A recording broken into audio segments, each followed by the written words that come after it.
Session with Dr. Farid Holakouee.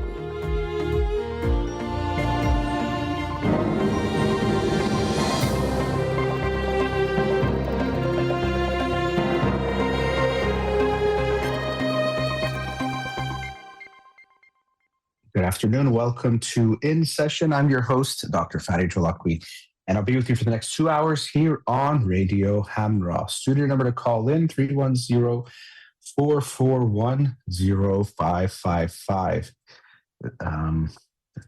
There's no avoiding the most important topic on everyone's minds right now is Iran, the people of Iran, and what we see happening there. It's incredible. Constantly I'm just seeing new videos being released in almost every city, every area of Iran. We see people on the streets protesting, and we are just incredibly moved by their courage, knowing how brutal this regime is. Their courage, just the fact that they can keep doing this. We know for so many times they've had to protest, and I was thinking today that they have suffered and hoped and suffered and hoped so many times, and then suffered, hoped, and got let down. And I hope this is the last time that they will suffer, and the final hope that they will have, and that they will have the revolution, and they will take the country back. And really, they're taking it back for all of us. They deserve it, and they will get to enjoy it. But we are also lucky to have these brave Iranian, young and old, but young men and women who are taking the streets and taking their country back, which really is theirs to begin with. So incredibly humbled by what I'm watching. Of course, I don't want to just say it's all positive. It's positive, but we know that already, 30 people or so have been killed, maybe even more. I don't know the exact numbers. We know often that's going to be underreported. And recently, the government has shut down the internet, which is, of course, to stop images and video from being sent out across the world. And often, unfortunately, I hope it's not the case, could mean that they will crack down more aggressively, and they don't want for there to be anything that makes it out, as far as out of the country, of what's going on. So I hope that's not what is going on, but our thoughts and feelings are all for the people of Iran right now. And because of that, it's important that whatever we can share, we do share, because we have to be their voices as much as possible, because their voices are trying to be silenced. People still manage ways to get things out, using technology that they can, I don't even fully understand, but they still get things out, even if the internet gets shut down. So we have to be that voice. I know posting things online sometimes has this weird feeling where people say, oh, people post that they don't care, or they post to show that they care, or it doesn't really make a difference. And sometimes it's performative, sometimes it doesn't make a difference, but it does make a difference here, where we need to make sure the international community is paying attention to what is going on there and doesn't forget what's happening there. I mean, human rights is not something that Iran is known for, but when they are, or I should say this regime, Iranian people, of course, with Cyrus the Great, were actually quite known for human rights, but they are violating human rights in so many different ways. They're even shooting, killing unarmed protesters, which is a violation of human rights. So the world needs to keep their eye on it. It's sad, even when I look at American news coverage, there's always so much going on, and things related to Trump and ICE, and there's tragedies here as well. So I don't want to undermine what is going on, but I think when we have a system where they're trying to get the most views and viewership and people's eyes on the screen, they will often ignore the more important stories for stories that are more interesting, or people will get more angry about. And so I haven't seen a lot of coverage there is some of what's going on in Iran, and which is why it's even more important that those of us outside of Iran continue to be that voice as much as possible. And really, as I did Monday on my show, the only thing I can say to the people of Iran is, we are with you. We're so proud of you, and just humbled by your courage in the face of what you are facing, which is unimaginable for someone like me to even know what that's like. I can try to think of it, but I have no idea what that could even be like. And so we are just so proud and in awe and amazed by you. I have no advice in the sense that I can say what they need to do. They are doing incredible and incredibly well. And even related to that, sometimes with this idea of outside intervention, I think I want the international community to have its eyes on Iran because of the injustices that are taking place. But there's always, things that come up if other countries intervene. So I'm not saying that might not be necessary, it might not be helpful. I definitely don't claim to know the path that's the best here. But it's conflicted. I know that's something that many people might want is for other countries to get involved, but that comes with its own, strings attached and things of that sort. But to the people of Iran, we're just incredibly proud and in awe of what you are doing and wishing and for the best and really hoping that this is the time that it all ends. Revolutions can seem impossible until they seem inevitable. So it seems like it can't happen. You get your hopes up, it doesn't happen again and again. But then one time when it's happening, it's like, oh, there's no other way. And I do feel like we're going towards that this time, where so quickly there has been such momentum that is being built.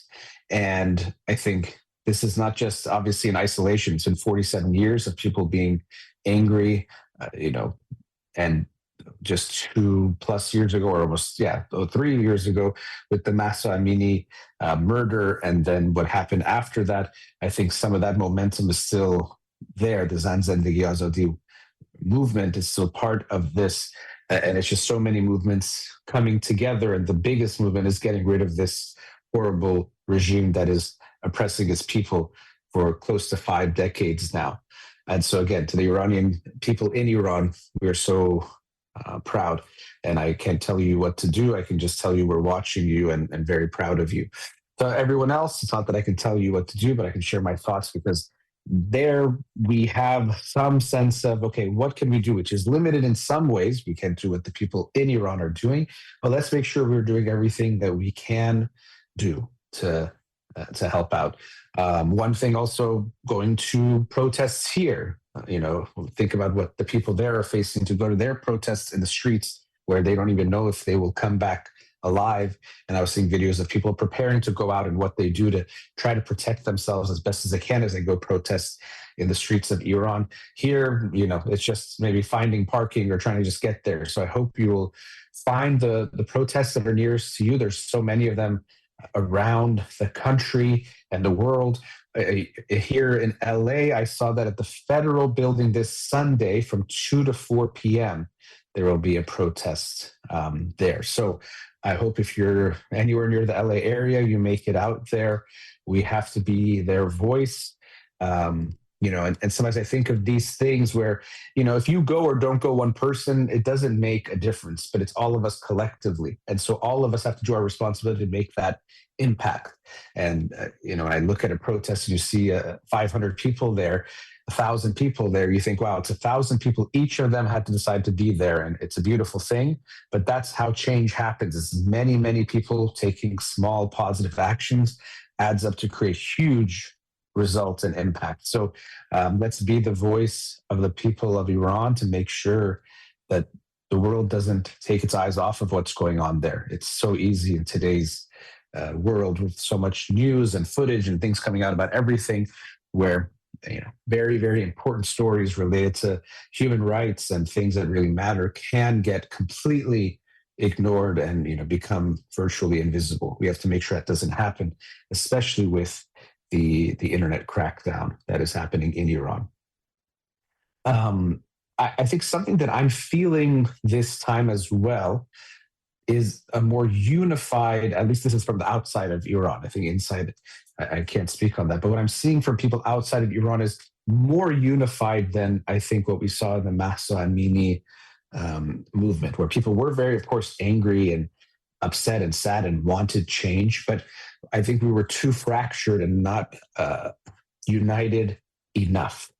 And that, of course, is going to make things very difficult because this kind of a huge change needs everyone pushing in the same direction.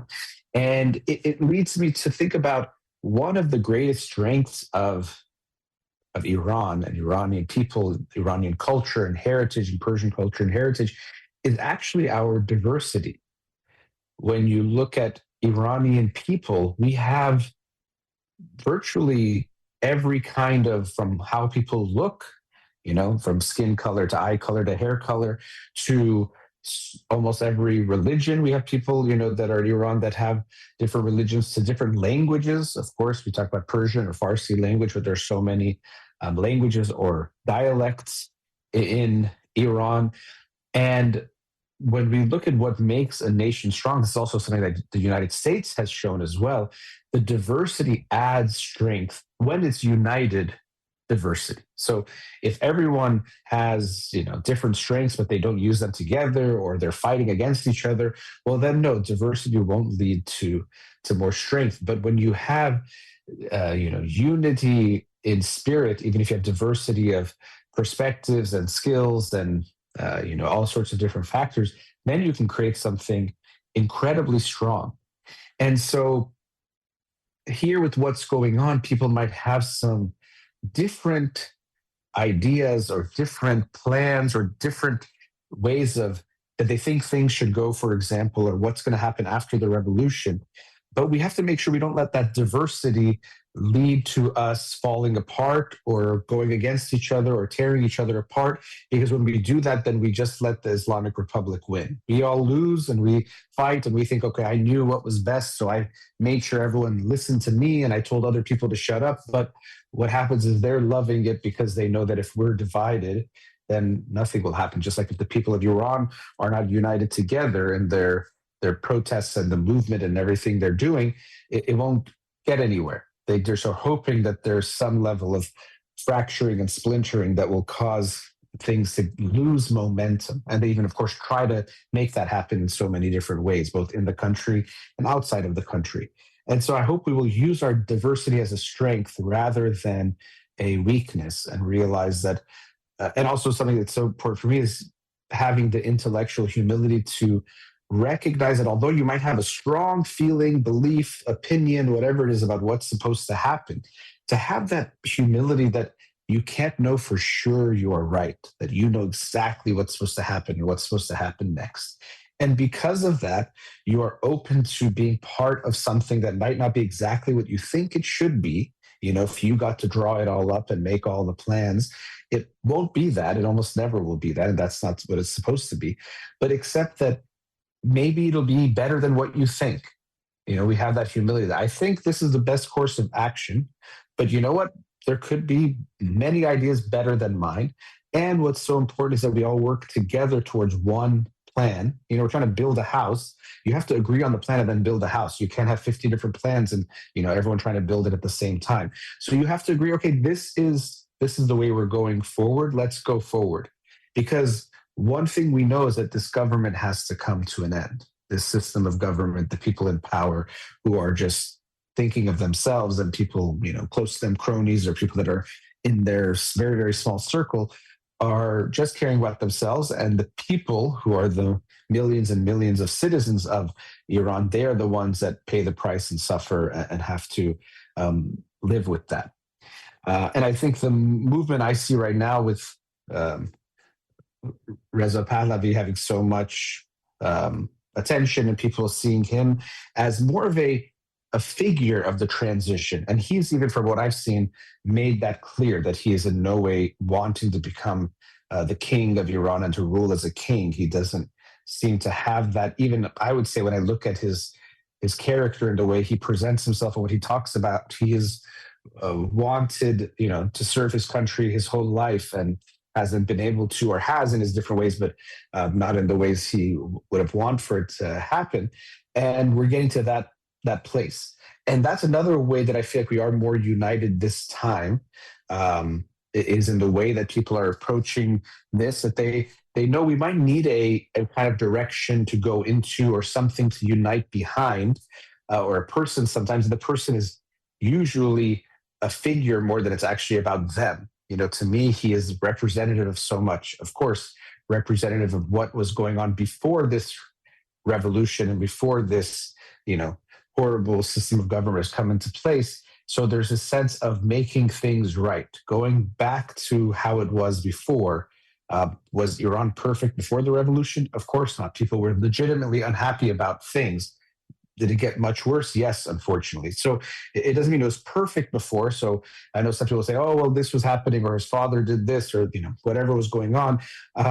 Those things may all still be true, but the symbolism of going back to what was happening before this horrible regime came into power 47 years ago has incredible power that I think um, that will be very, very important to see. Somehow him being part of the transition will be incredibly meaningful and have lots and lots of power. So I'm hoping that because we are more united, because there's more of the sense of a vision that is a shared vision, and because of the incredibly brave people in Iran who are pouring in the streets and literally risking their lives to make this change, I'm really, really hopeful that this time it is different. I know almost every time it feels like this could be the time, and that could make us afraid to get our hopes up. But I really hope that it really is, that this time does feel different, because it is, and we will see that difference and maybe even see it soon. I think we have to hold our breath, because these things can take time. As I felt that after the mass so many protests were out here, people saying, "Oh, I think in weeks or a month everything is going to change," and it didn't, and it can make people feel discouraged. I don't want to get hopes up that it's going to be done in a week. I hope it is. I hope it's done. While I'm talking, it's happening, but it can take some time. So I hope we will be patient and persevere and have that resilience. I did want to share just a thought that came to my mind today. I was reflecting on what's going on and the change, and I saw videos of the flag being torn down in Tehran, and always for Iran, there's been the flag that is officially a flag right now, but for most Iranians, the real flag that they see with the lion and the sun, and that's the real flag of Iran, and also our national anthem. I've been to so many events in America where it's Iranian events, and they start with Iran as the official, this is our national anthem still, because for people that is still their country. These people have taken their country hostage. It's no longer the same country that was there. And it would have to happen soon in what I'm going to share. But if I'm just imagining things changing, hopefully they do, and this revolution happens that seems to be brewing and seems to be close. And then just imagine this summer at the World Cup, first game Iran has here in Los Angeles, and if they play as a national anthem, Iran, in the stadium and broadcast across the world to hear that as the national anthem of Iran, no longer the Iranian Republic and all of that, but the Islamic Republic, or however, I don't want to even say it. I don't care if I don't say it right. But that Iran will have its identity back. It will have its country back. And I was just having that. I get goosebumps when I just think about it. That song, Iran. I mean, I can't even imagine in the stadium what it would be like, and around the world, people seeing that. Again, something symbolic that's minor, but it is something symbolic of that change that I really hope we are very close to getting to. So again, our thoughts, prayers, everything, love to the people of Iran. We're incredibly proud of you and amazed. We're wishing for the best, and we will continue to be your voice. Let's go to our first commercial break. We'll be right back. Welcome back. One thing about what's going on, we're all, I think, glued to our phones, laptops, iPads, wherever you're getting your news, to see what's happening, and get the latest, see the videos, images, so we know what's going on. And I think that totally makes sense. And to so many people I've talked to, even clients, but just personally, it's the main thing they're keeping their eyes on. I totally understand that. And as I said in the first segment, it's so important for us outside of Iran to be the voice of the Iranian people, no matter what, but especially with the internet blackouts and shutdowns that the government does, to try to stifle their voices and stories being heard. And of course, their images being seen, the videos being seen of what they're doing to the protesters. So we have to be very give a lot of effort to that to keep that going. One thing I will also add is we do want to be aware of what we are posting as far as the sources, and this can be really tough. I know as Iranians, we unfortunately have had to deal with a lot of misinformation about what's going on and people with different agendas, people that pretend like they are trying to do good or have good intentions but might not. I don't say this to sow even more paranoia or distrust, but just that we do have to be mindful of the sources of what we are sharing, because one of the things that can lead to things slowing down is if there is inconsistent information or people don't know what's going on and then people might think things are fake, or it's not as big, or it's not, whatever it is, it could change the narrative into something that might not be as real and or is not as important. And so it is important to check the sources. As much as we want to be fast in posting things and describing what's going on, sometimes a little bit of prudence and cautiousness is important to make sure what we're posting and reposting is accurate, because we don't want to share misinformation or disinformation and have people then get more confused about what is going on. So check the sources. Who are they? What's their background? I know it can be tough, and we don't want to add more hurdles to make people not post things about what's going on. But I really hope you'll give that extra attention to make sure you post what's really happening, rather than posting it incorrectly or not quite getting it correctly. And I also hear lots of people at times, commentators, and this is, I think, the unfortunate thing about the current state of media and social media. I mean, it was always the case, but now there's so much more competition, and social media hyper polarizes so many things that people try to make videos and posts that get a lot of attention more than trying to post something that's good or even true.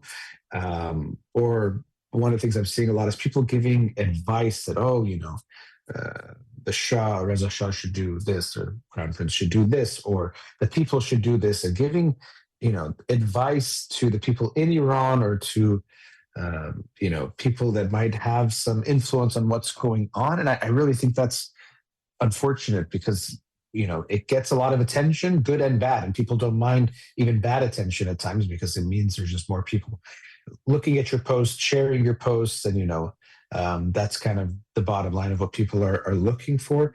But it really is sad and upsetting, some of the things that you will see out there. I saw a video, I think it was Patrick Bet David, where he was talking almost like directly to Reza Pahlavi about, have you done this? You should do this. And I just thought it was disgusting, going after him in that way, and the way he was promoting things even makes you feel a little bit unsure about what he wants to see happen. But that's just one person, and there's many others who are making these types of videos and posts. I don't even know if they believe what they're saying some of the time. Sometimes I think it's just said to get attention, which is really, really unfortunate, because we're talking about actual people's lives here, and things that really, really matter. And so, your views and followers and all of those kinds of things don't matter at all, have no value or meaning here. This is so insignificant compared to what is going on. So I hope people also be cautious in that way. You might think I'm going to tell people what to do, or I have the answer and I'm going to share it with people, especially tell people in Iran what to do, or tell Reza Pahlavi what to do. And I just think I think it's unfortunate that people think they know things that they don't, or that they want to act like they know things that they don't, because it really causes more harm than good. I do think culturally we tend to have sometimes a lack of intellectual humility, or there's this sense that if you're smart, you know things 100%, and you know everything 100%, and there's no doubt or uncertainty in what you know. And I think that's actually going to hurt us if we keep that type of mentality, because none of us have all the answers. We want to learn from one another. We want to also allow for our understanding to change as the facts and information changes. But sometimes when we are very stubborn about, I have the truth, I know the truth, and I want to show how smart I am, we might cling to those initial ideas or beliefs, or especially if you posted something even more so, but we might cling to those things when it actually is going to be hurting us, to not be flexible and recognizing what's going on and how things are changing. So I think everyone has their opinion. You ask anyone to say, "Oh, this has to happen," or the next step is this, or we need this. We need America to get involved, or no, America shouldn't get involved. We need this to happen or that to happen. We need, these people to protest this way, or whatever it is. And I get it when we're very passionate about something. We care so much about something.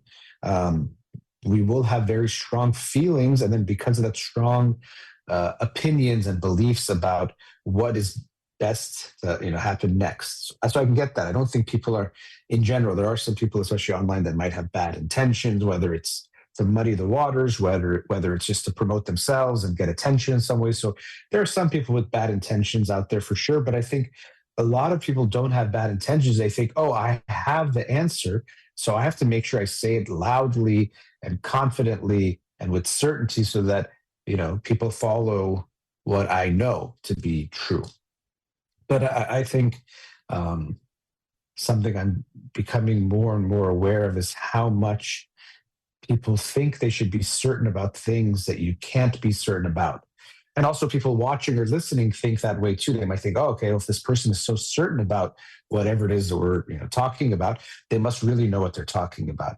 Whereas, if we're going to be good consumers of information and of media, we have to recognize that if someone is certain about something that they shouldn't be certain of, or it's almost impossible to be certain of, that should make us think less of their opinion rather than more. So they sound very confident. I know that this is this way and there's no other way to do it, but this is the only way. And if this happens, I bet you this happens.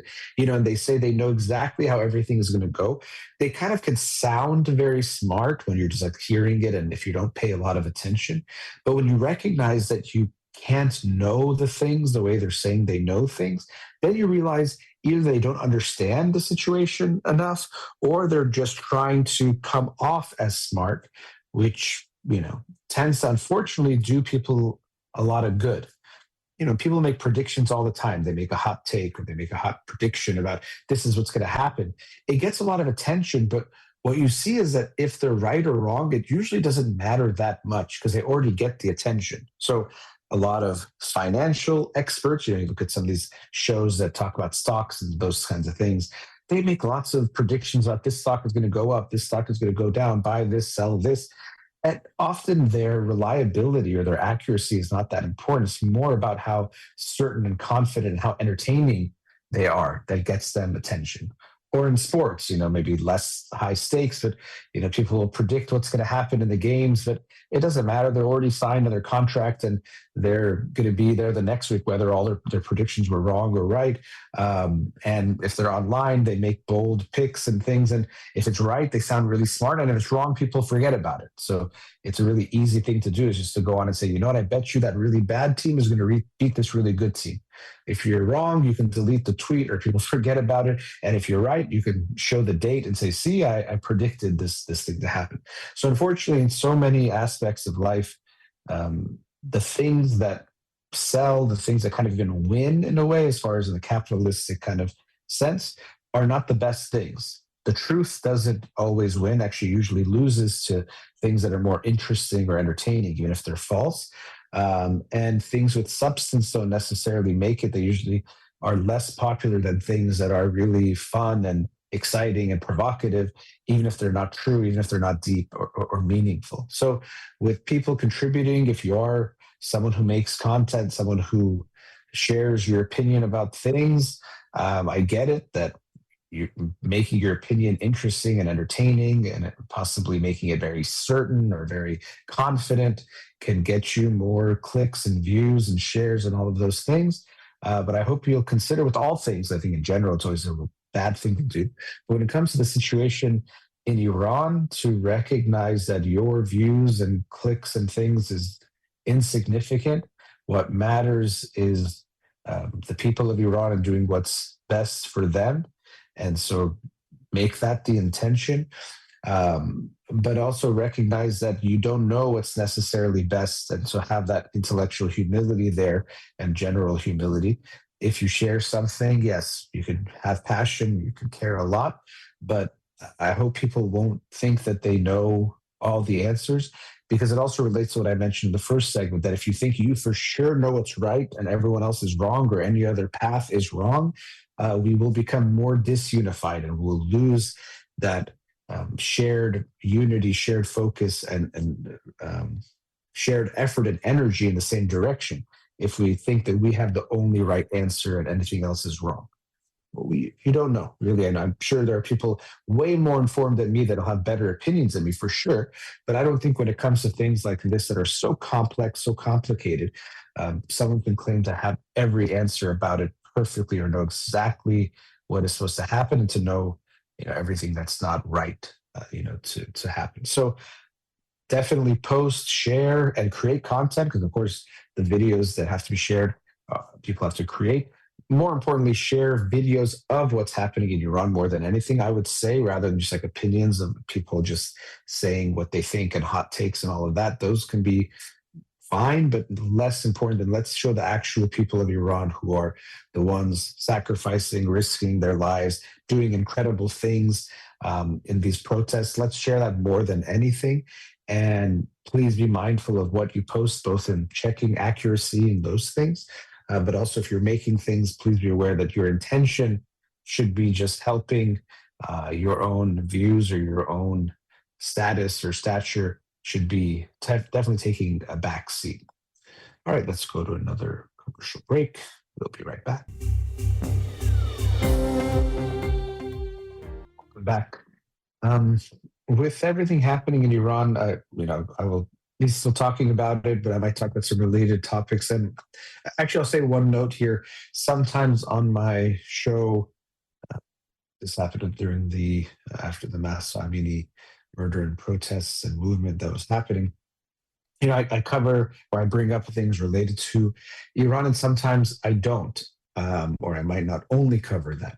And I know some people might think, as I was saying to start showing, the only thing we're thinking about right now is Iran. How could you talk about anything else? And I can get that, and I feel that too. Sometimes, as I'm making the show, I'll have to also think, like, what am I going to say that has value? And when I do a show like today, that's 2 hours. Of course, I could talk about Iran for so long, but in a way that's meaningful to the listener. Sometimes it's not that I don't care or I don't want to talk about it more, and I will continue to talk about it on my shows each time.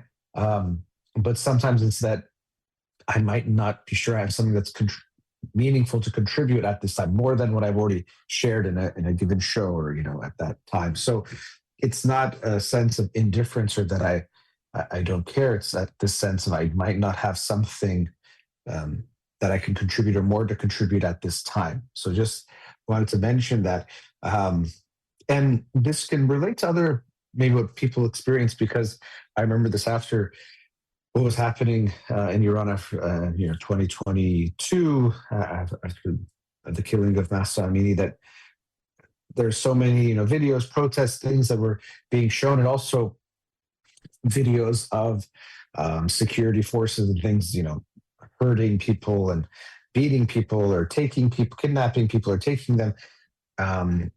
And of course, we can never compare to what the people in Iran are going through. So that obviously just goes without saying, but I'll say it there just to make that point clear.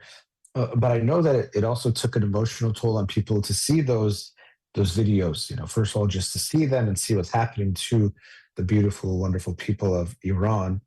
But also, it would bring up reminders of their own experiences of when they were in Iran, whether they were visiting or living there or grew up there, and what they had gone through. And so it can be very triggering. I know that word gets used a lot, but does have real meaning. It can bring up a lot of feelings for people to see what is going on. Thankfully, right now that so much of it has been more hopeful, I think it's positive, and I hope that totally continues, and that's all we will be seeing. I know the last time for people it was hard to see some of the things they saw as protesters were being shot or shot with rubber bullets or shot with bullets, and just seeing these horrific scenes, or Keon Pierfalak being killed, and seeing images of him is just still heartbreaking every time you just think of him. And for me, naming our son Keon after him, even there's more of this sense of connection to that pain, or I feel it. I could only imagine what those parents and family went through. So it does take a toll, and the reason I mentioned it in context of what I said to start the segment is that sometimes you can feel like, well, how could I focus on anything else when this is happening? Um, how can I do that? It's almost like wrong for me to not keep seeing the next thing and the next thing, and all of that. And I definitely want us all to stay informed. And as I was saying before, to share what we can, and what we verify to have legitimacy and accuracy and worth sharing, so that people can't ignore this. And just I try to just like everything I can related to what's going on there, because the more likes things get, it gets more attention. So just trying to even do small things like that to keep that type of momentum.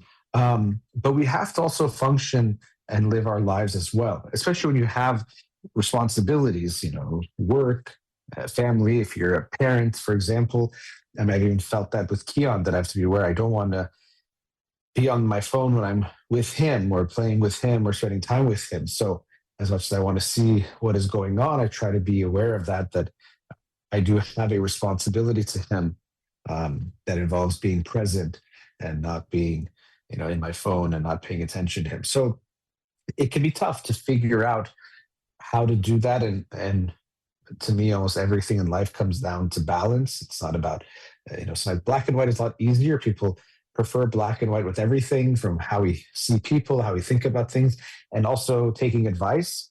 In general, black and white advice gets a lot more attention than nuanced and gray advice, because it's easier when it's black and white. Never do this, always do this. That's a lot easier than, okay, here are the guiding values or principles to follow, and then you have to look at everything in a case by case basis. Sometimes I'll work with parents. I go, okay, I kind of hear what you're saying, but so should I never let him go out, or should I always let him go to the party? And it's like it's not black and white to say it's every time or no times. Unfortunately, it's harder than that. And as I always say, no one can do the thinking for you. And really, a lot of times, there's no rule that can do the thinking for you. That, okay, you just have a rule, and because of that, you don't have to think anymore. Life isn't that simple. So balance really is the key to almost every aspect of life. Even there, I'm trying to have balance and moderation, to say it's maybe doesn't have to be for everything, but almost for everything, it's going to be important to have balance. So we have to find the balance for ourselves, as much as those of us outside of Iran might feel like, who am I to, complain or feel like this is hard for me when they're going through what they're going through, which is totally true, in the sense that we can't compare what we're going through to what they're going through. That just goes beyond saying, or beyond measure, to think about it in that way. But of course, it doesn't mean just watching videos that might be upsetting, or repeatedly watching even the same videos that might be upsetting, helps them in some way. So we should definitely make sure we do what we can to help, and not stop doing the things that are helpful, but not to think that if I'm hurting, necessarily it's helping them. This is actually something that people even do, for example, with their kids, that they think if they're a martyr for their kids, the more they hurt, the more they're loving them, and the better it is for them, which is not necessarily the case. Yes, being a parent involves sacrifices and pains. I'm very grateful to go through whatever I've gone through, but I can feel that, one very straightforward one is sleeping less, and having your sleep interrupted or interfered. That's something that you experience as a parent, especially as a parent of a baby.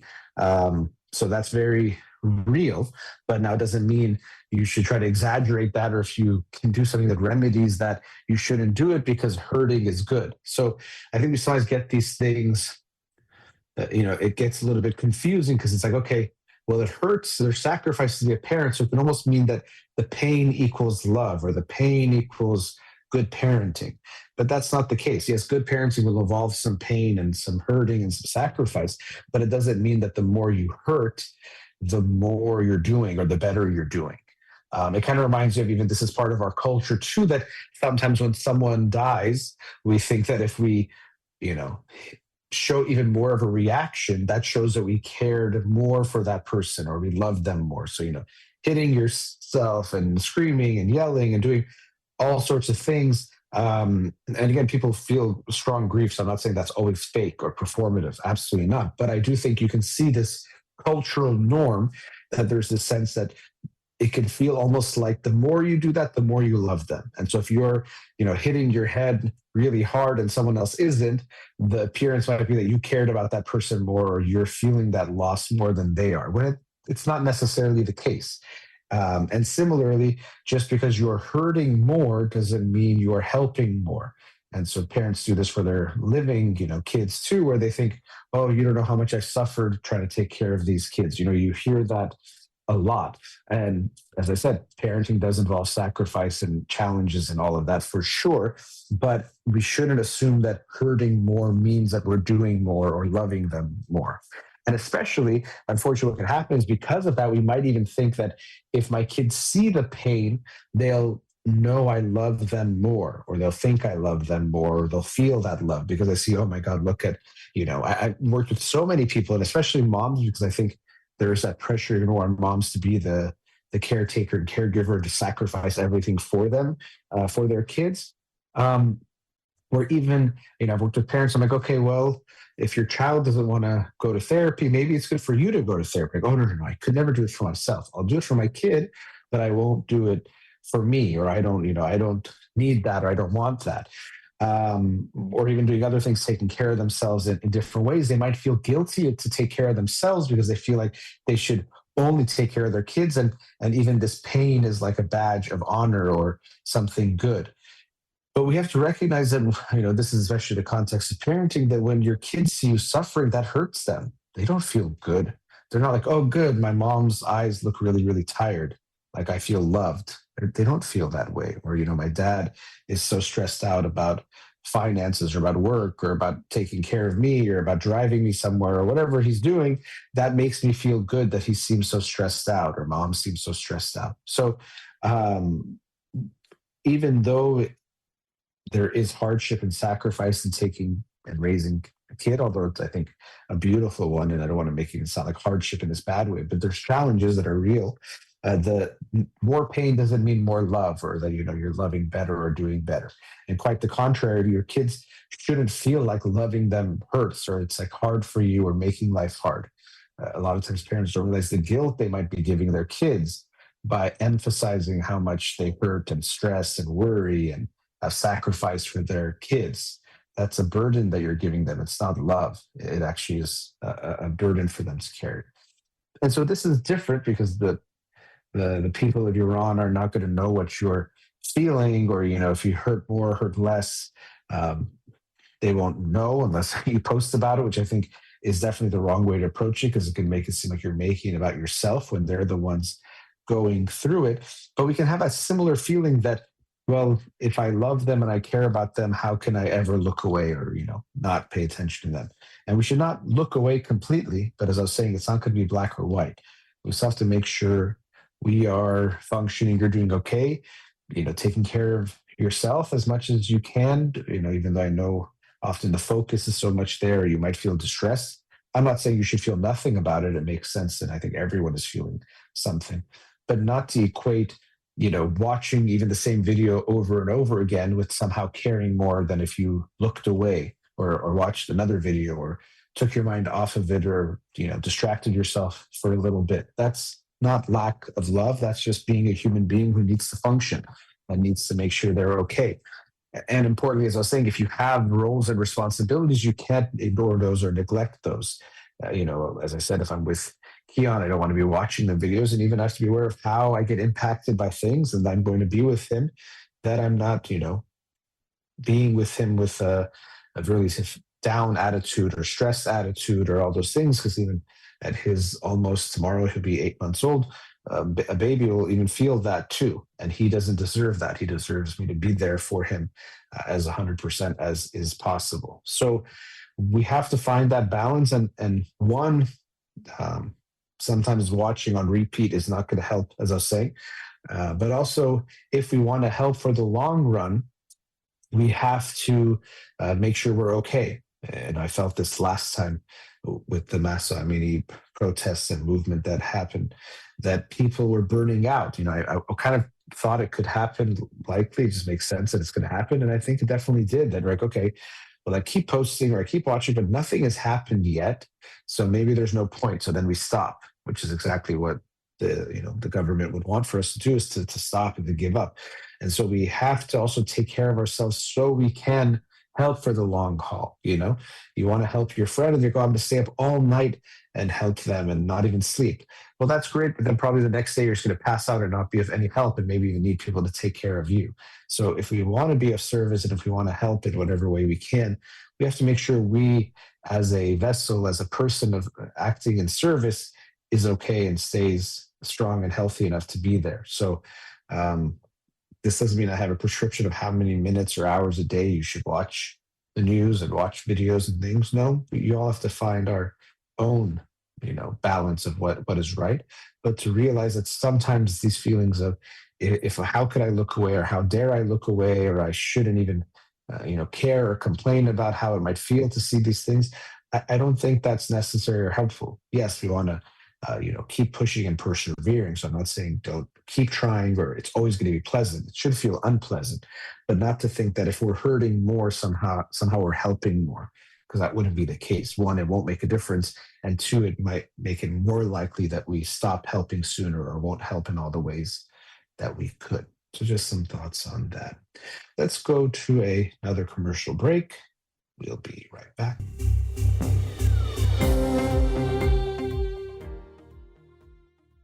Welcome back. I've been talking about, for those of us outside of Iran, some of the some issues or things that come to mind about how we might feel, how we might act, what we might do, and how we can be supportive. And what I'm going to talk about now is, of course, in the context of what's happening in Iran and how we uh, respond and how we choose to act, and especially I'm going to focus on posting online and all of that. But I'll make it more broad than just about what's happening in Iran, and just about posting on social media in general. So, to begin with, we all care about how we look to other people. I know we're not supposed to, we get that advice a lot, but we all do. I think even the advice, although it's presented as absolute, it's probably better to say we should care less than we do, because we do have to care. And being members of communities, being members of societies, we have to have some sense of awareness of that and care about that. But the problem is, most of us care way too much. And if we look at what we do in our lives, a lot of it is driven much more not by what we think is the right thing to do, but more by how other people will.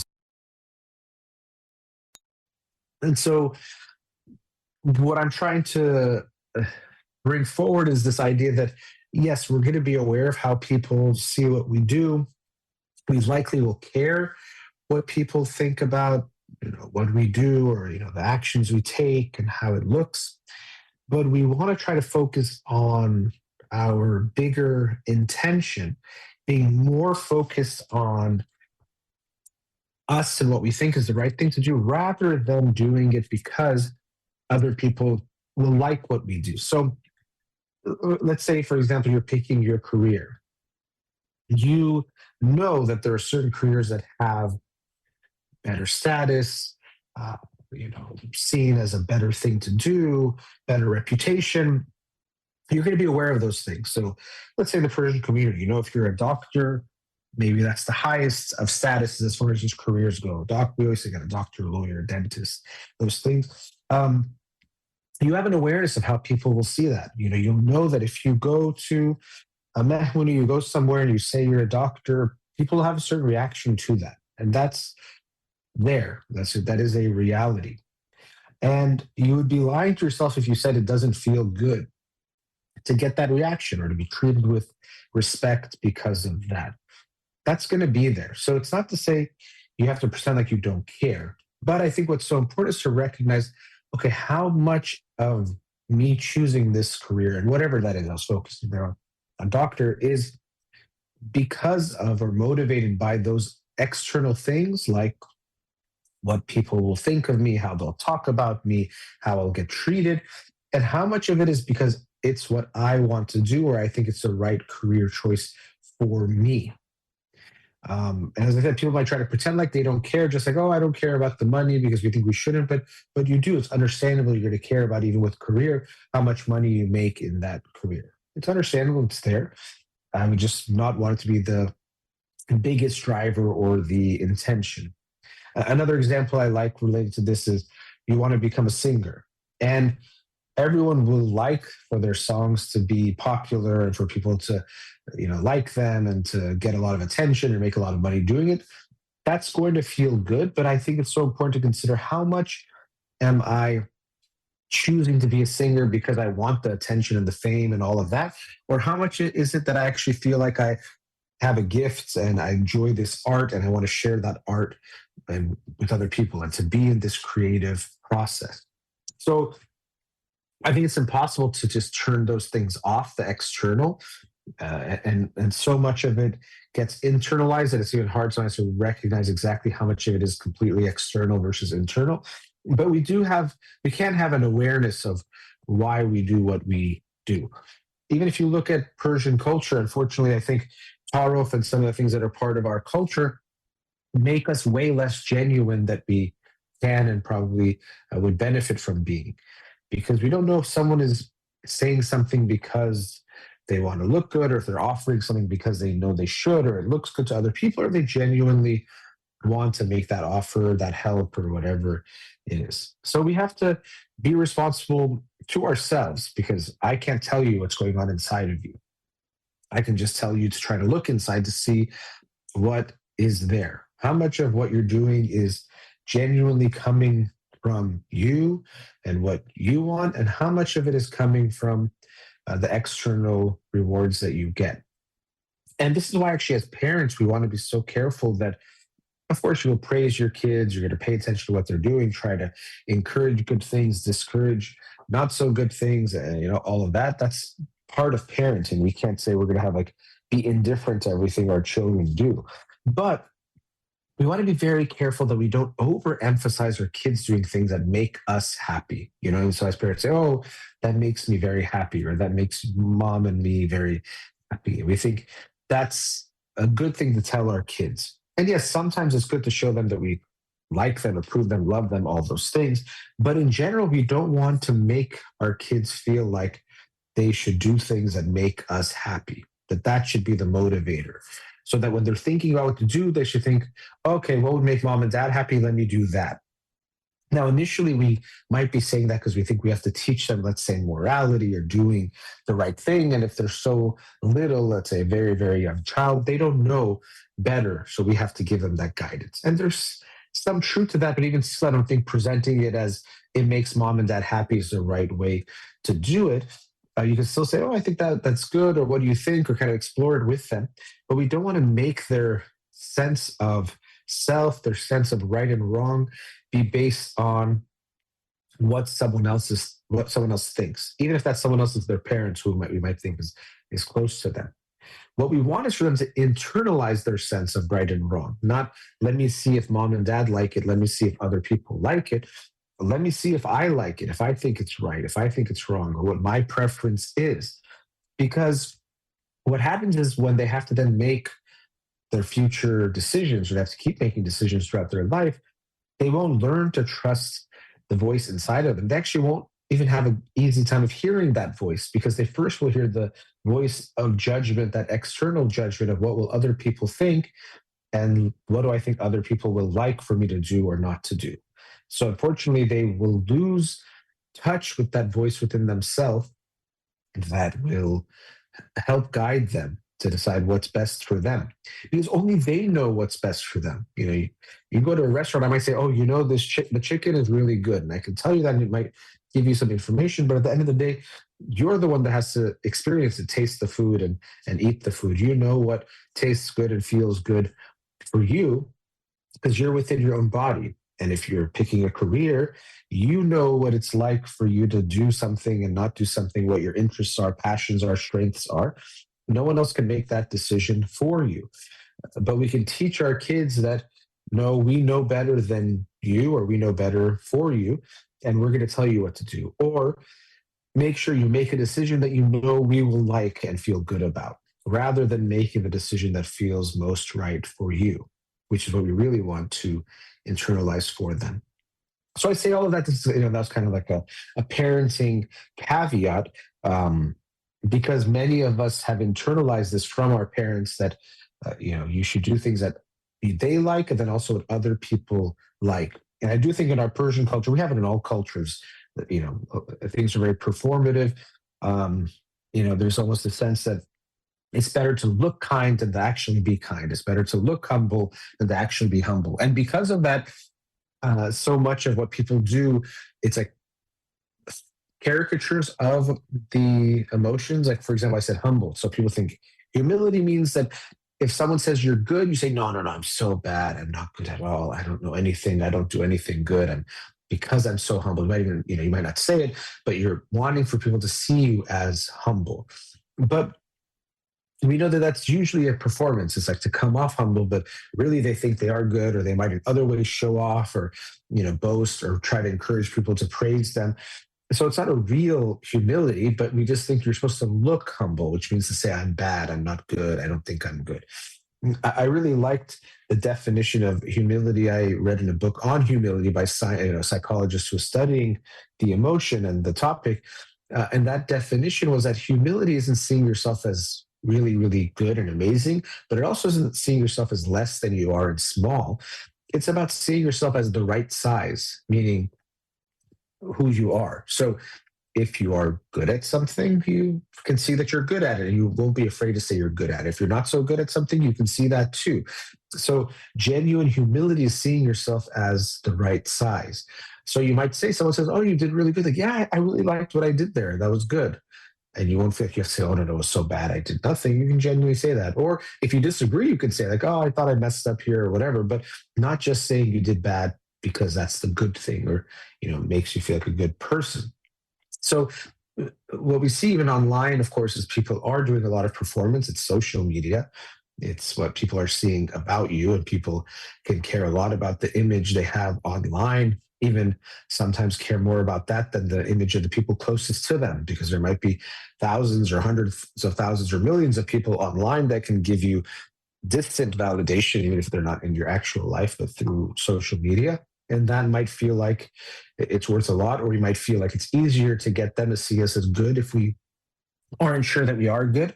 And so we might unfortunately seek that out even more and focus more on that. So much of what we see online, we obviously have to take with a huge grain of salt that this is not necessarily who the person is, but it's who they want us to see. This is their curated image and curated lifestyle and curated opinion of what they want us to see of them, not necessarily who they are. And so when we post things online, I think, just like I was saying about any decision we make, we want to look at what is our intention and how much of it is this external validation that we're going to get, that people might say, oh, what a good person, or, she's so this or he's so that, whatever, the type of post is.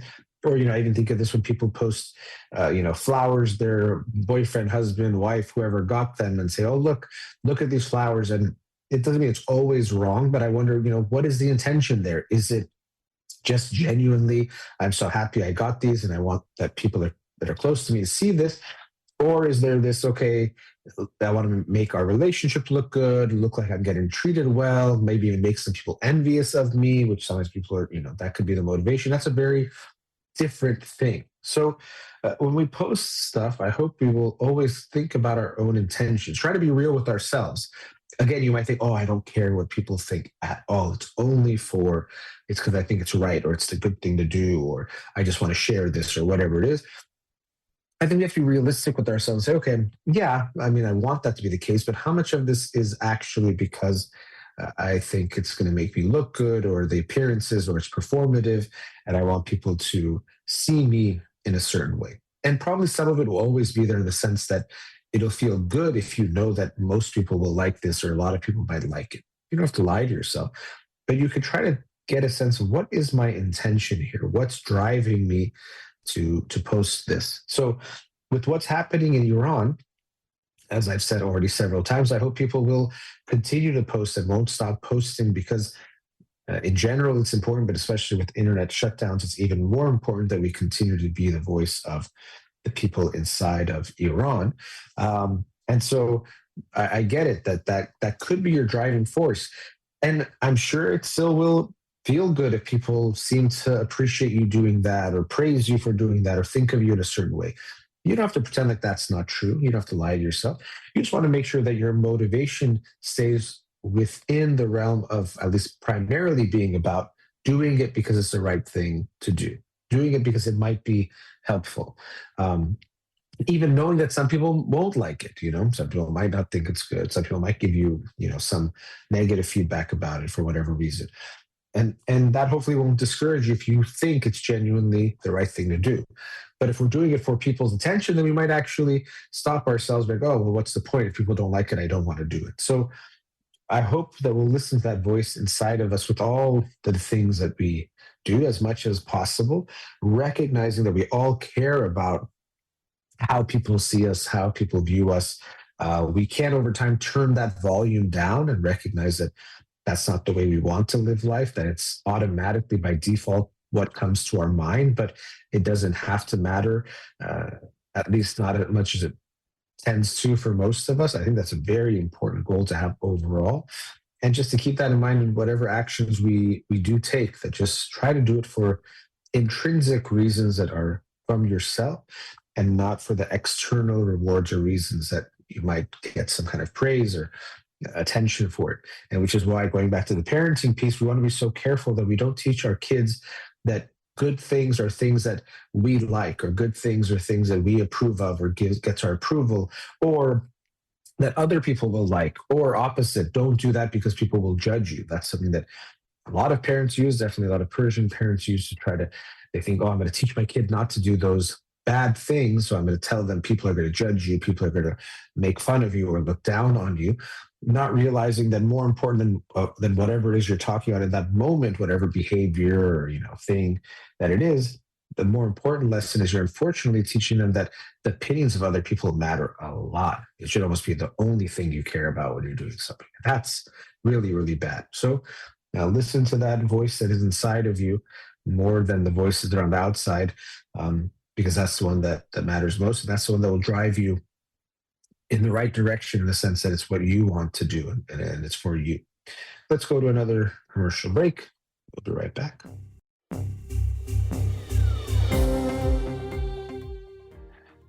Welcome back. I've been talking a lot about what's happening in Iran, and this segment is about, first and foremost, we want to focus on what's happening in Iran, and we still have a lot of attention to pay there.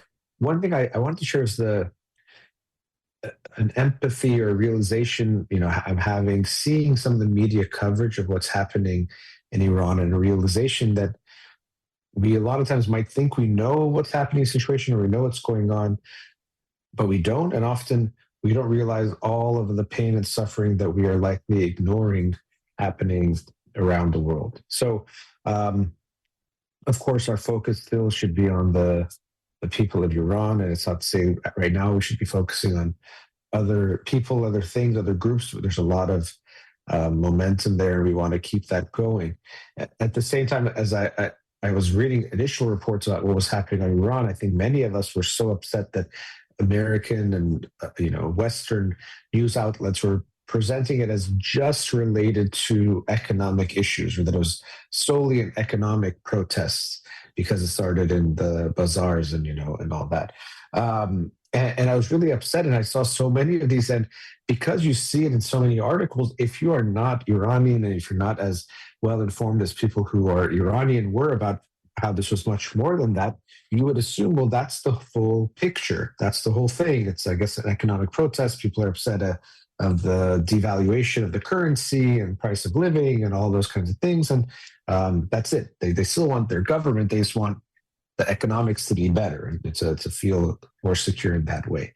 And like many Iranians, I was frustrated, and I saw many very rightfully trying to correct the narrative to the correct narrative, which said it's much more than that. And now I think as the protests have continued and what's going on, I see less of that kind of reporting, that it's just about the economics and nothing else. And that's good to see. But as I said, it's a reminder that often I hear about, oh, there's something going on in this country, and I don't know much about what's going on in that country. And I read one or two articles, and I think I know the story because I'm reading these articles from reputable sites and reputable journalists or institutions. So, okay, then I know what's happening. And of course, sometimes intentionally things are misrepresented, which I talked about a bit. So that's definitely there. But I also think sometimes it's not intentional. I'm not saying in the case of Iran, I'm sure some of it was, but often it's just people don't know the full story, or they interviewed one or two people. You see this happen a lot. Okay, we're interviewing, even I saw an interview of someone in Iran, and they kind of said things that were much more pro-regime than, or at least not as anti-regime, and so came off a certain way. And if you're someone not in the Iranian diaspora and the Iranian community, you might think, okay, I guess that's how people in Iran feel. And so it's a reminder that one person is not the voice of all people. People have lots of different opinions, and especially a country of 80, 90 million people, there's going to be a lot of different opinions and feelings. So that's one thing, but also that you don't know the full story just by hearing a small snippet of it, or hearing someone give their full analysis even of the situation. So it did make me realize something, that there's probably so many times that I read things or heard news reports and thought I understood what was going on in some region, some nation, but I probably didn't. I had a very biased view of it, or something very biased that was being shared.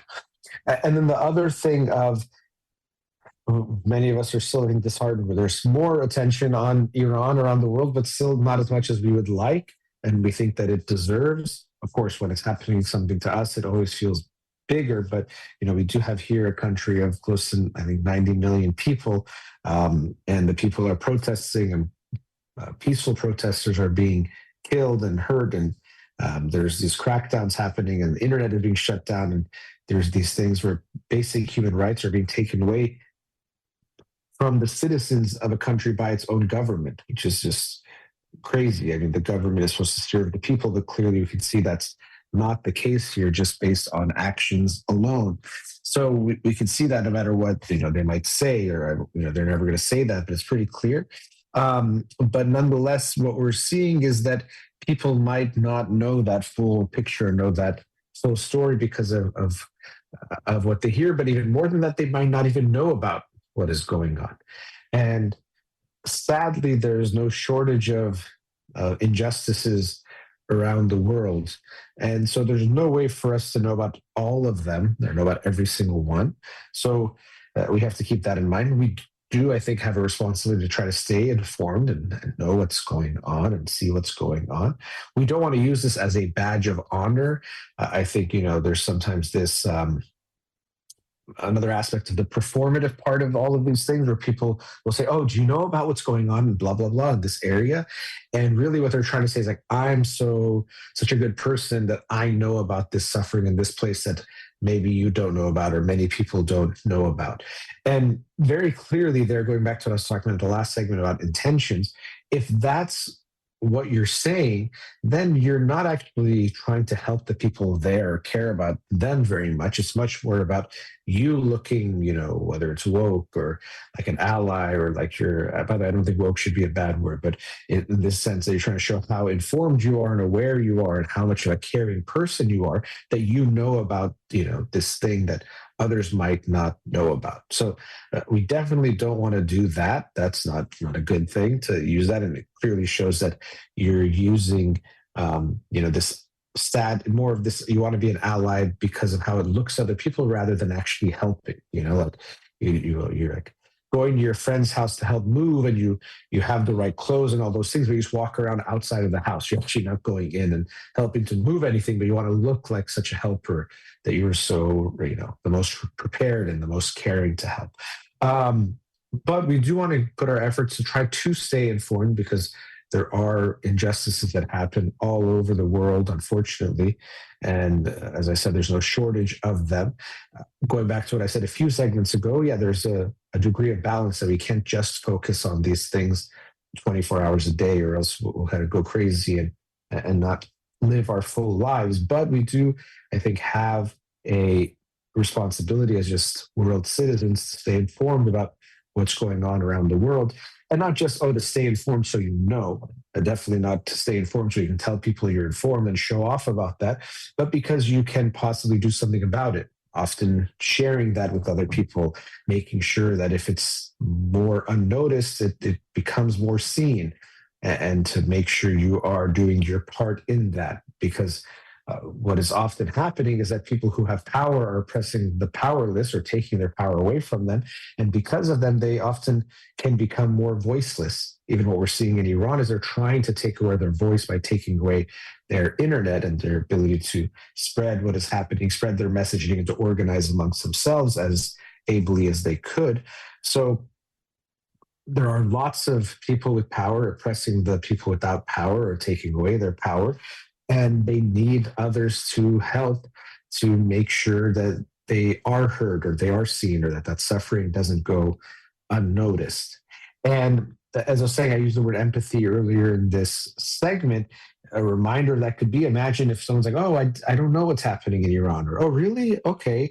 But oh, yeah, there's some people, maybe they even have the wrong image. Oh, are these protesters causing problems? And you're like, no, the problem is the government. The people are actually brave soldiers who are trying to fight against the oppression and the injustice and what is wrong and bad. Just imagine how that would feel to you if someone, first of all, didn't know at all about it and had no idea and didn't care because they didn't know, or had a very twisted and warped view about what is going on. You would probably feel very upset. And again, when something is about you or your group, it's always going to seem more important than when it's happening to someone else. So if you find out that some country and somewhere else is going through something similar, you probably will feel like it's less important than what's happening in Iran. Unfortunately, that's just kind of how our brains can work unless we really think about it.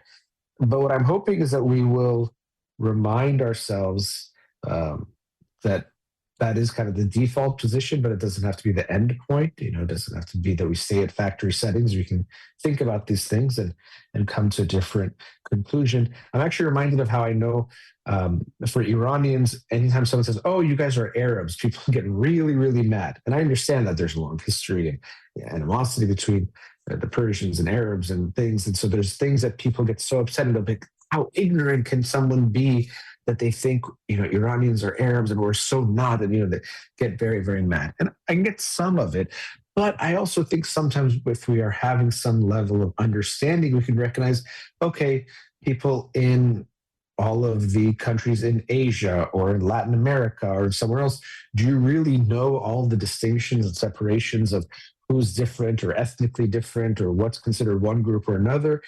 And the truth is, no, we don't know, right? When it's about an other or groups that are not your group, you won't be as well informed and you won't have this emotional reaction about this group being so different from this group and how can you compare us. So I think we can be understanding to that. I'm not saying you don't have to correct them or let them know, but the judgment or this how dare you or you're so ignorant, but we're all ignorant to a lot of things that are out there. We know about ourselves and our groups, of course, but there's so much that's not about you and about your country or your culture or whatever it is that you won't know about. So we can have some sense of understanding of, okay, yeah, maybe you don't know or you assume everyone in the Middle East is like the same or one, but there's diversity there.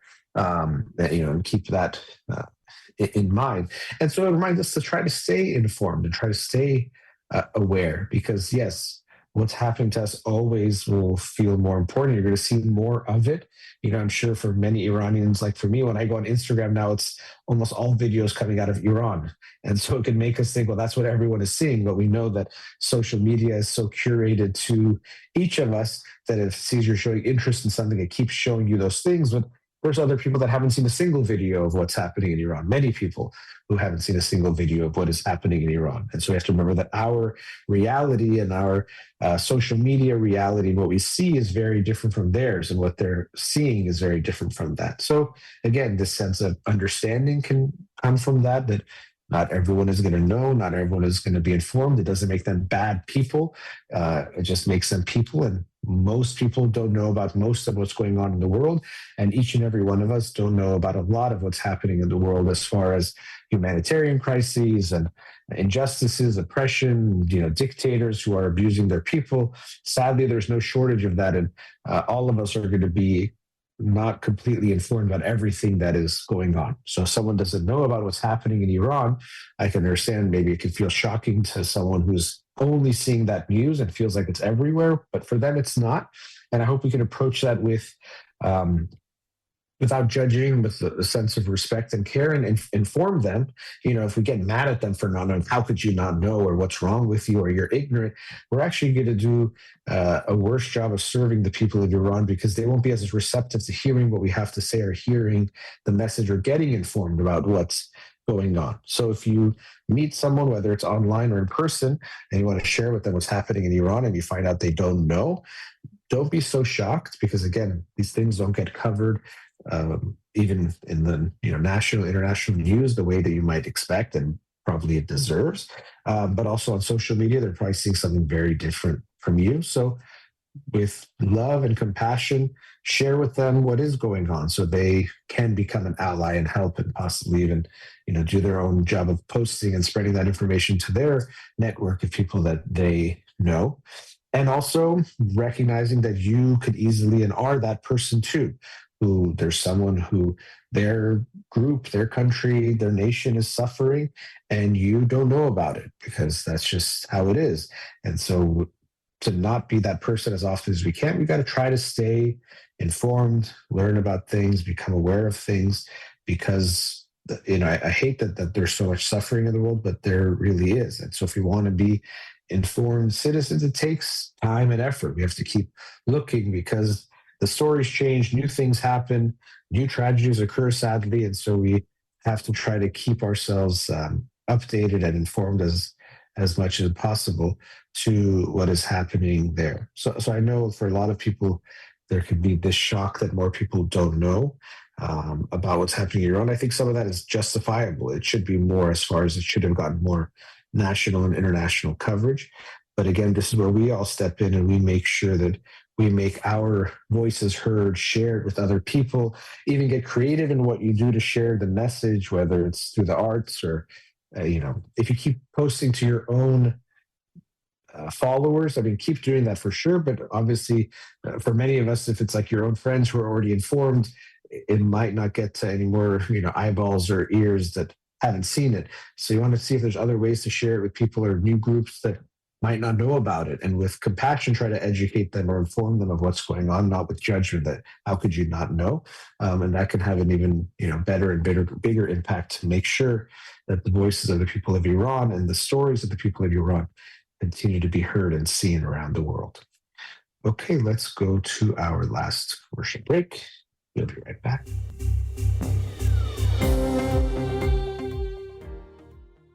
Welcome back. So this is the last segment of the show, and the focus has been, of course, about Iran, what's going on in Iran, what those of us around the world can do, and what we might be going through. And I know people are feeling a lot of things, a lot of big feelings, and I could feel them too, from hope, for sure, to anger, to sadness, to pain, a lot of also happiness, what we're seeing, even rage, beyond anger. And it's some similar things I remember last time, and all the times we've had these things happening in Iran, that because people carry so much pain of what's happened there, it happened to them, happened to their families. So many Iranians have stories of what this government has done to them and done to their loved ones, from taking property and things like that, but also to taking lives, hurting, imprisoning, doing things of that sort. And so it's like a huge explosion of emotions that comes out every time the protests start again. And I think we're seeing that again. I do think this time I feel the hope is stronger than it was even before.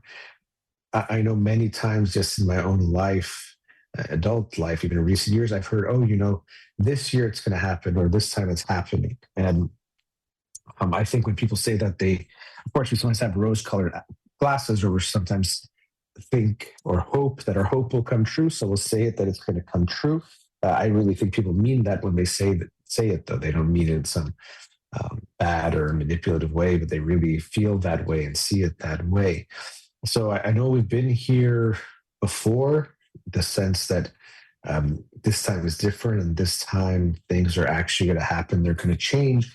And because we've been there before and we didn't get the result, it can feel like, well, what if this is like those other times? And I can understand that. I mean, I've had that thought has come to my mind where I'm like, okay, this does feel different. This does seem different. There seems to be, how quickly it erupted seems to be more, which shows some sense of more unity. More people are upset. More of a percentage of the population are actively engaging, because even if people are upset, if they don't actively engage, it doesn't necessarily make a difference. That action matters.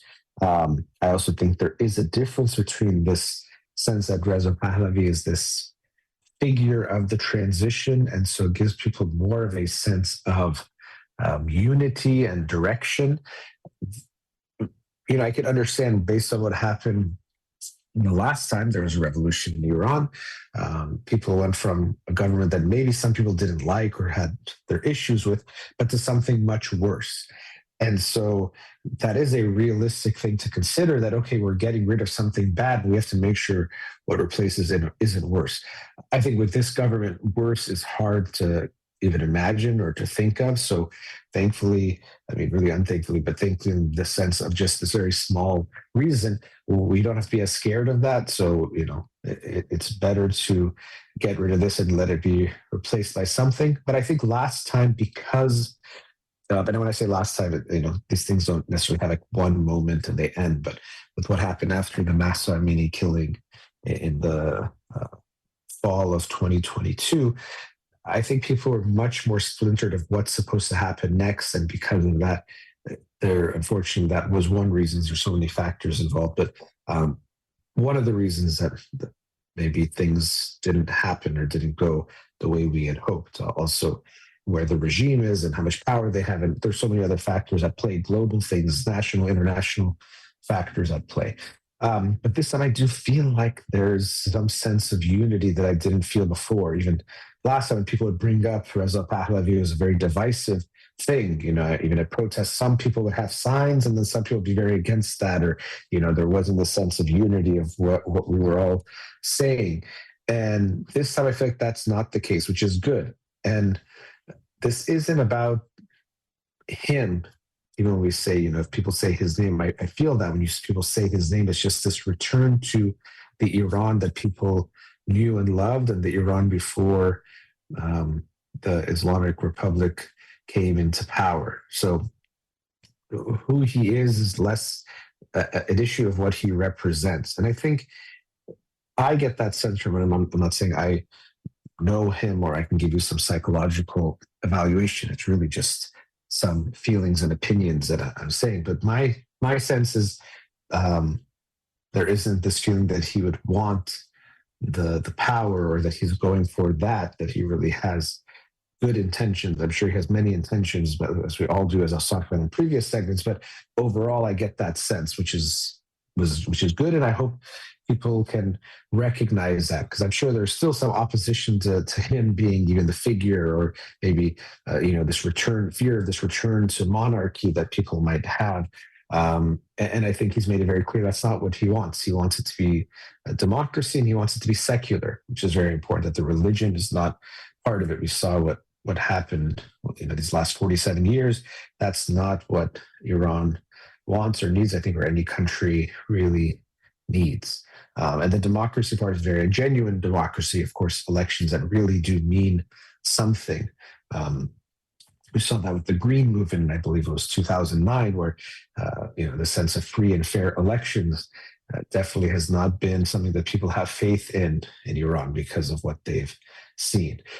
And so, these feelings are, as I was saying, these big feelings come up, this hope, um, and it could be hard or scary to hope because if you get your hopes up, the higher you get your hopes up, the farther you fall if your hopes get let down, and we're all scared of that. That's why why we could even well, it's why we have that type of language. I don't want to get my hopes up. Why would anyone say they don't want to get their hopes up if we just think it means you're expecting good things to happen? Well, the reason is that when we get our hopes up, we already start to feel the good of the thing that we are hoping for. And if it then doesn't come true, we fall further down because of that. I felt so good and it didn't happen. And that can hurt. And so sometimes we're afraid to get our hopes up because it hurts to get let down. And many people actually function through life like that, that there's a sense that, oh, even if things look good, maybe something's going to go wrong. Even if, the world can be good, but let me not expect anything from the world.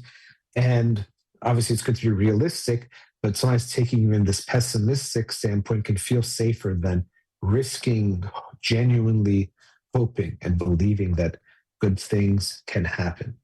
And I'm very much, I try to be, I should say, very much a realist. So I'm not about, oh, just empty hope of like everything's going to be perfect, everything's going to work out. I generally have a hard time with that, even with people, they break up.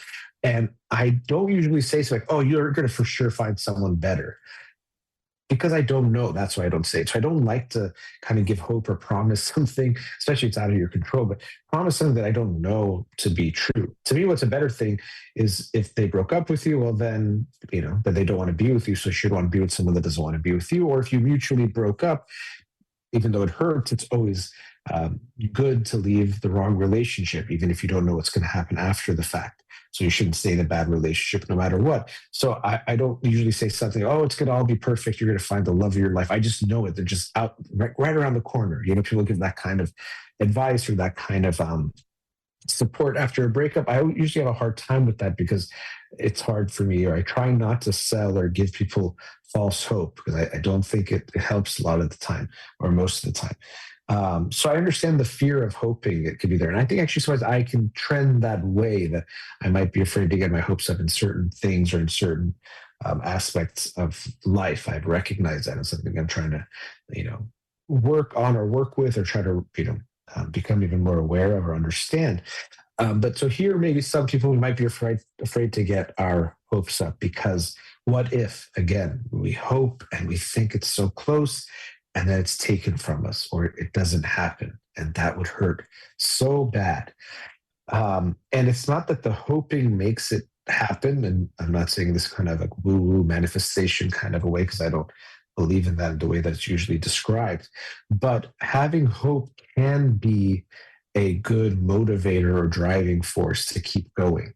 Because if we don't think something can happen, we give up hope and then we give up effort right after that.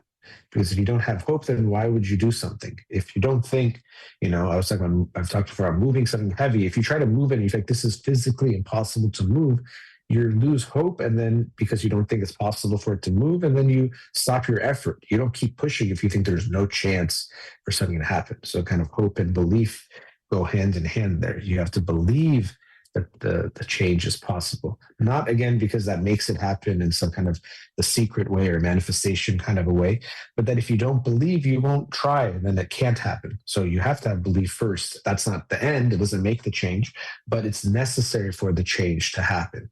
So I hope we will continue to hope, even if it feels a little bit scary or risky, even if it feels like we might get let down and get our hopes up, even if it can make us think, oh, am I just being optimistic or idealistic if I have hope? I could get those things, all of those things, and even more that I'm not thinking of or saying right now. That might be reasons why we might be afraid to hope. But as I said, I hope you will hold on to that hope, and we can all hold on to that hope for ourselves, but even more so for the people of Iran too. Um, there's only so much we can do to help, but that is one way, is having that hope and belief that we believe in them. We have hope for this change. And with that, not only if they feel that, that could be positive, but also it will allow us to stay motivated to keep helping, to keep posting, to keep sharing their stories and be their voice, and to not lose momentum because we no longer believe or are afraid to hope. And go to protests, even though you might think, oh, I've gone to 10 of these and nothing happened. Well, what difference does it make? You hear that, and you feel that. Did it make a difference? And not to say when you go to a protest, you should think you're, like a Nobel Prize laureate now, and like should feel like the best person in the world. But in your small way, you have made a contribution. Does your contribution always lead to clear, tangible result? No, actually, usually it doesn't. Rarely are you like, I showed up in the protest and then the revolution happened. That's not how it works.